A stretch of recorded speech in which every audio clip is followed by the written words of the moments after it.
আয়াত ৫ ফসবির সবরং জামিলা। অনুবাদ কাজেই আপনি ধৈর্য ধারণ করুন, পরম ধৈর্য।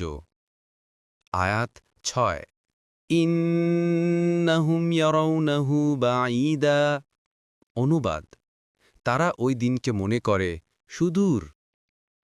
আয়াত ৭ ওয়ানারাহু করিবা। অনুবাদ কিন্তু আমরা দেখছি তা আসন্ন। ১ নম্বর ফুটনোটের বিবরণ। কারো কারো মতে এখানে স্থান ও কালের দিক থেকে দূর ও নিকট বোঝানো হয়নি, সম্ভাব্যতা ও বাস্তবতার দূরবর্তিতা বোঝানো হয়েছে। আয়াতের অর্থ এই যে তারা কিয়ামতের বাস্তবতা বরং সম্ভাব্যতাকেও সুদূর পরাহত মনে করে। আর আমি দেখছি যে এটা নিশ্চিত। দেখুন কুর্তুবী। আয়াত ৮ ইয়াউমা তাকুনুস সামাউ কালমুহল। অনুবাদ সেদিন আকাশ হবে গলিত ধাতুর মতো। আয়াত ৯ ওয়াতাকুনুল জিবালু কালআহন।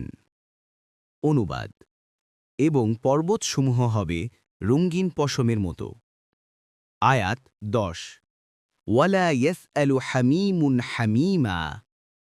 অনুবাদ এবং সুহৃদ সুহৃদের খোঁজ নেবে না।